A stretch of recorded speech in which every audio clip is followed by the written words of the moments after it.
Shalom dan puji Tuhan saudara atas kebaikan Tuhan pada setiap kita, sehingga pagi ini saudara kita boleh bangun dengan tubuh badan yang sehat, pikiran cergas dan semangat yang berkobar-kobar bekerja untuk melayani Tuhan. Untuk memulai renungan kita pagi ini, mari kita tunduk kepala dan kita berdoa. Bapa Syurgawi, terima kasih atas kesempatan yang Tuhan berikan pada setiap kami, sehingga pagi ini kami boleh berkumpul sekali lagi untuk mendengarkan firman Tuhan. Dalam nama Yesus kami berdoa. Amin.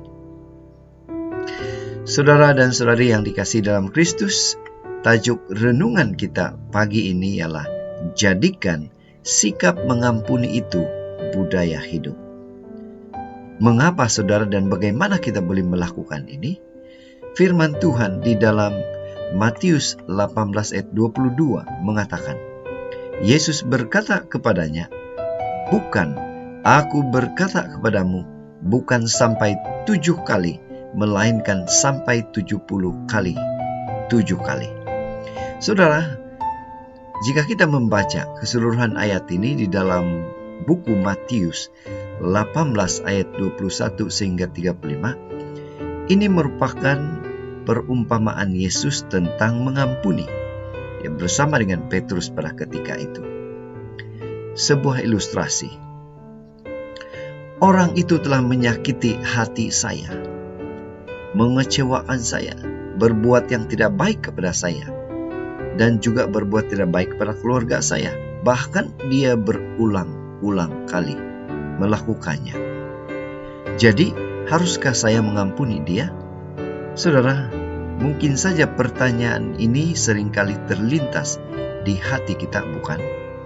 Mungkin saja hal ini menjadi persoalan atau pertanyaan di dalam kehidupan kita setiap waktu. Dan jika jawabannya memilih harus atau tidak, maka jawaban kita selalunya adalah iya, harus mengampuni. Namun, sampai berapa kali kita mengampuni dia? Apa kata firman Tuhan tentang hal ini? Berapa kali kita mengampuni? Firman Tuhan Yesus berkata, bukan sampai 7 kali, melainkan sampai 70 kali 7 kali. Dalam ayat yang ke-22. Nah, apa maksud perkara ini? Apa maksud ini di dalam konteks atau kehidupan rohani kita sebagai anak-anak Tuhan, sebagai anak-anak Tuhan yang percaya? Saudara, inilah yang harus kita aplikasikan dalam kehidupan kita. Kita harus mengampuni orang yang telah menyakiti kita tanpa batas. Tuhan katakan 490 kali. Ini artinya mengampuni itu tidak terbatas, mengampuni itu tanpa syarat, mengampuni itu sesuatu yang harus menjadi budaya dalam kehidupan kita.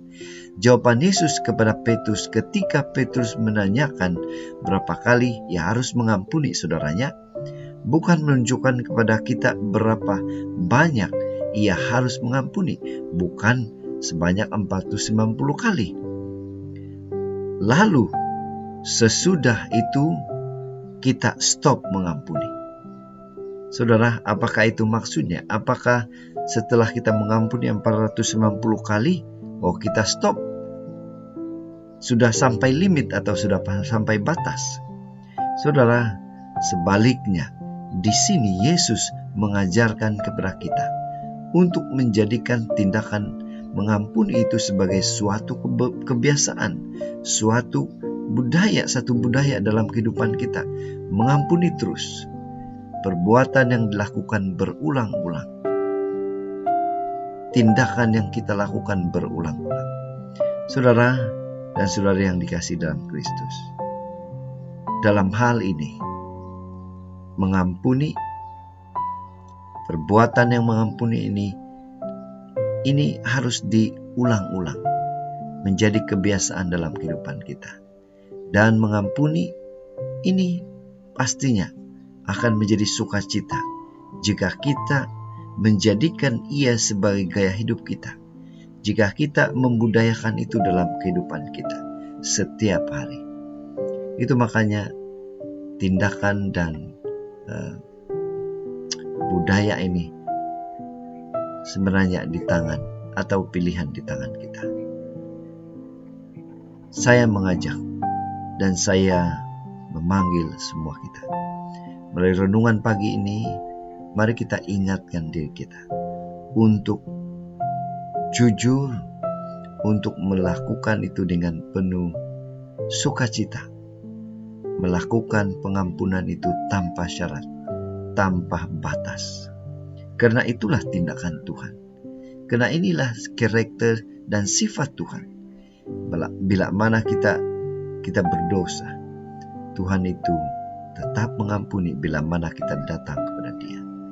Tindakan mengampuni harus menjadi budaya yang murni dalam hidup kita. Inilah doa dan harapan kita, saudara, dan mari kita bersyukur.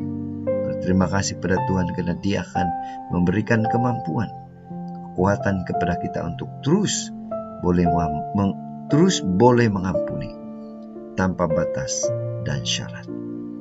Mari tetap setia, tetap semangat, tetap positif di dalam mengampuni. Tuhan memberkati kita. Mari kita berdoa. Bapa di surga, sekali lagi kami bersyukur, berterima kasih karena Tuhan hadir bersama dengan kami. Tuhan menyertai kami sehingga kami memahami akan perkabaran pada pagi ini. Dalam nama Yesus kami sudah berdoa. Amin.